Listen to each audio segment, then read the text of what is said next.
Hi everybody, welcome back to part 2 of our Cuenca Ecuador Town Hall. This is Warren with Travel With Us by Warren and Julie. Our previous part 1 we discussed the cost of living in Cuenca Ecuador. Today we'll discuss medical, safety, and other topics of concern that you may have if you're considering moving to Cuenca Ecuador. So let's meet the community again. Hi, we're Ruth and Paul Jennings. We've been in Ecuador just over a year. First 6 months we're up in Cotacachi near Otavalo, and the previous 6 months have been here in Cuenca.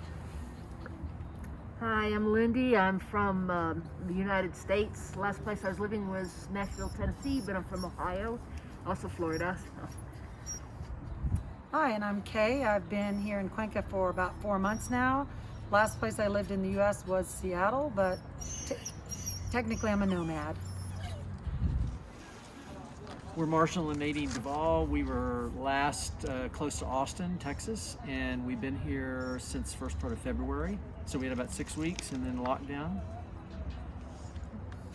Hi there, Rick Murray from Prince Edward Island, Canada, and I just married a local Ecuadorian woman. So if you want to know anything about that, ask me. Hi, Chase and Sarah Lee Squires. We moved here from Denver. Been here about 4 months.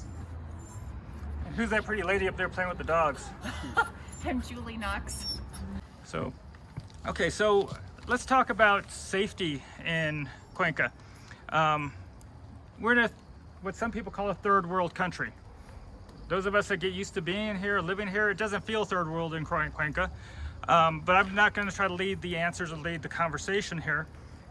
How do you feel about safety in Cuenca? Females, do you feel safe walking here around town by yourself? I do. I mean, I've walked home at like 11 o'clock at night sometimes and didn't have any problems at all, didn't feel threatened. I don't know. Anybody else have any comments on the safety here? I think it's pretty safe. I don't think I've had any experience of feeling unsafe here. I mean, you have to, like anywhere, you have to behave yourself. You have to be aware, yeah. There is some crime here. It's petty, but and there's a rare occasional murder. But when you're in a city the size of 500, 600,000 people, that stuff happens from time to time. The main thing is getting your cell phone. You got to watch your cell phone because I have had a cell phone stolen. Yeah, so looking at pickpocket Especially type during the things. festivals. Medical. Medical is, from what we see, fairly cheap compared to the United States. Julie and I are paying $67 for a $5,000 deductible policy for the two of us combined per month. Anybody paying more than $67 for a couple, or say $35 for a single person here?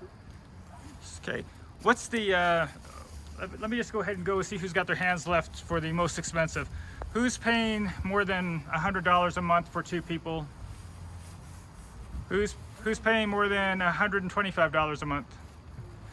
Okay, you guys are the most expensive. So how much are you paying a month for you two to have health insurance? As a couple at our age, we pay $258 a month. It is an Ecuadorian policy with some travel benefit as well. No deductible in network. And we elected for 30,000 maximum coverage per person per year because costs just are not that high.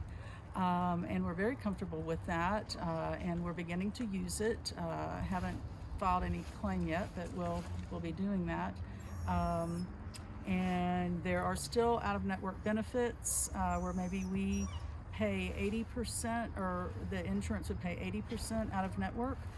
Many good hospitals here, Monte Sinai and Santa Ynez, we've utilized, and they're right here in the city, and have had no problem. Very happy with the medical care. So the medical insurance we feel good about, and certainly a lot less expensive than in the States. Super. Anybody else have any medical experience where they've had to pay out of pocket for services here that you want to share? We are in the process of getting our insurance and haven't yet. And my wife has sore lungs, and we had a doctor's appointment, and it cost $40 to see the doctor for approximately half an hour. And Evelyn told her everything that was going on. And then we went to the labs and we got 8 tests done. A thyroid test, a urine test. They took 5 vials of blood for $80. And that was our out-of-pocket cost because, like I said, we're waiting for our insurance. So. That's great. And you pay up front and then you submit and get reimbursed. So On your insurance? yeah, that's the way it Yes. works. All Everybody's. insurance. So you've got to have, everybody always says you go to the hospital here, they don't let you leave until you pay your bill. So you better have a good credit card, and then your insurance, they will pretty much do it for you, but it's not, you don't get a card. You deal with it afterwards. So you pay up front, but we've had to pay very little. It's like the dental. We both had our teeth cleaned when we got here. It was free. But when we go back, we have to pay $30 a piece for dental cleaning. And she got her teeth cleaned in the States for $125 before we left. So, big difference. And another thing is there's a difference here because the locals have IESS, which is the government insurance. And I can get that too because I'm a permanent resident. I'll have a cedula next week. But the private hospitals will only accept people with insurance, with the extra insurance, or the other insurance other than IESS, which is the local insurance.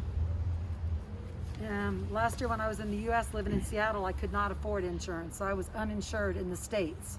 When I got here, I got my insurance because it's required when you get your visa to get insurance. I pay $55 a month for a $5,000 deductible, but it would take forever to hit the $5,000 deductible. So what I do here instead is just pay cash out of pocket. I needed a mammogram. I'd had one done in the States a year and a half ago, and they recommended I needed a more advanced mammogram and an ultrasound. So I made an appointment for the next day, paid $20 to the doctor for the prescription, walked next door with no appointment at all, walked in, had a mammogram done for $30, had an ultrasound done for $30. They handed me my films and my results in my hands right after that I could do what I wanted. I then scheduled an appointment with an oncologist for the next day for $40, and he read all my tests and told me everything was good. So everything inclusive was like $120, and I had all my results and I had all the answers, and in the States that would have been probably well over $1,000. Welcome to paradise. Yes. And then as far as things like eye care, Julie and I, we did do a video. We went to TUI, great TUI Optical. You can find the video on that, but what we found for vision care, we paid out of pocket what we normally would have paid for with our insurance out of pocket in the US. So we had our vision exam, had received contacts, new frames for the glasses. I don't remember the exact out of pocket cost, but if you go to the video, you should be able to see that. I can say it was less expensive than my exhausting every bit of my vision insurance right before we left, and you got more. Has anybody else had vision care in Cuenca at this point? Then go to our guy at TUI Optical, and you can find the video. Go ahead, say it correctly, honey. 20 Optical. 20 Optical, thank you. It's definitely different. right? I mean, Yes, we by both Party worked in Calderon. healthcare in the States for years, and it is different, and sometimes it's weird, but it's better, it's more efficient, and it really makes you understand why U.S. healthcare is so costly. These people, you have their cell phone numbers and you communicate directly with your doctor, and they're just pleasant and very knowledgeable, but you don't have all the overhead expense, and that's not necessarily good. So I think that if anybody came here, it would be a lot different, but I think I'm comfortable with it. It's just different. And one more story. There was a doctor that picked up a patient on the way to have heart surgery. They care that much. Speaking of getting picked up on your way to heart surgery, for us, again, we did another video on veterinarians. We had a veterinarian come to our house during the lockdown, pick us up, do exams on our dogs, do the blood test. Very, very inexpensive compared to what we saw in the United States. And speaking about our pets, Ruth and Paul were with us recently in Vilcabamba, and our dog Gracie had to have IVs every morning. She was pooping blood, and I had to sit with her for about an hour and a half every morning while she had an IV. She received vitamins, she received antibiotics. We did that for 4 mornings, had to go back at 7 each night and get a shot in the neck for her for some additional antibiotics. And all of that combined for the whole everything, it was $35 a day. It was $150 total because I had a little bit more for the last part with medication when we left there. So Ruth and Paul, you saw the veterinarian care that was received. What did you think about that? You know, we've had really great veterinarians. We got both these dogs in Ecuador. This one we got up in Ibarra by Cotacachi for, well, we couldn't even find this breed in the United States. So we got him for a fraction of the cost. We had a really good vet care up there for him when he was a puppy. This one we got here when we moved to Cuenca, and so we've had some different experiences with some veterinarians here in Cuenca, but we're always impressed with the cleanliness, the care. They definitely love the animals. It's very affordable for us. A fraction of what you'd pay in the States. Absolutely fraction. Right. And back to your question about Vilcabamba, for being such a small town, the veterinary clinic that you guys found was extremely modern and clean, and they had someone that could translate English for us, and Immediately, it was a good right. experience. Right. It was. And as far as the veterinarians here, we see Dr. Caprio, as well as we've seen Dr. Gallardo. Dr. Caprio's on our video if you want to watch the veterinarian video. Dr. Gallardo has a guest appearance when we do the video on the shelter. He helps out at some of the shelters, but also Dr. Caprio helps out with some shelters as well. So both of those vets we can vouch for. Anybody else have anything to say about pets or vets? Yeah, I just had a question about spaying and neutering. Do you know anything about that? I know I don't want to have it done to myself. No, I mean, yeah. we Gotta If ask I have a Bob- cat, I gotta want ask Bob Barker. Crawford was neutered in Cotacachi, a very small town up in the northern part, and it was only $35. She was spayed here with all the medications, because it's a little bit more intensive of a surgery. Came out to be $90. So that'd be a fraction of what you pay in the U.S. And they did a great job for both. They did a of them. great job. And that's the in Aderongo Plaza, partway up the stairs. There's a really nice vet clinic there. They have a shop too for food, clothing, gear. So it's a nice place. Right. Well, I know when we were prepping the girls, our dogs, to come to Ecuador, we spent a couple $1,000s on different vet bills before we came to Ecuador. 3,200. 3,200, and the amount of care that we had in Ecuador is probably more superior, or we've had more care provided since we've been here than what the vets in the U.S. provided to us. Is there something in the U.S. that you're doing without right now? If there's something that you would rather have from the U.S., what are you missing from Canada? What would you like to have? What are you lacking? Spices. I miss my spices. Spices? Dawn dishwashing detergent. I'm sorry. Well, You can't find a really good dishwashing detergent. They use a paste here that's very different than what we're used to in the U.S. So the dishwashing detergent seems to be really low quality, but the paste they use, you dip a sponge on this paste, and we threw the first stuff that we had away because we thought it was trash because it wasn't paste, it looked like a brick. But it gets a little wet, and then you put it on the sponge and wipe things down, and that seemed to work pretty well. But yeah, liquid dishwashing detergent is lacking. Also, a bathrobe that goes below your knees. Bring your own. They don't make them. Yeah, a notary in English. Is that possible to get? Shoes and pants with an inseam for a woman over 5'5". Bring it with you, because you're not going to find it here. Or find a tailor maybe. And if you come from Canada, bring some ice rinks for hockey and curling and all our lovely winter sports. Please, thank you. Yeah, whatever you order from Amazon, just order a shit ton of it and bring it. Like the dental floss, the last time we bought dental floss, $5 for one thing of dental floss. So I'm using a piece like this. When normally I wash it? You wash it? I wash it. You use it? Cat litter costs, we found a source, but normally you buy a thing of Tidy Cat in the States, it's $2. Here it's $10. Somebody suggested washing our cat litter. I think everybody could agree that we're not potty train the cat. we're not going to do that. We then found cat litter for $4 for the same quantity, about 10, 11 pounds. That's and, currently what we pay. So, and we have it delivered, so that's certainly doable. Spices. Yes. I got some cat litter for like a couple bucks at Tika. I don't know if it's the kind you want. And for me, I've learned with all the traveling I do, I can make do with any kind of shampoo or dish soap or spices. I just make do with all that stuff.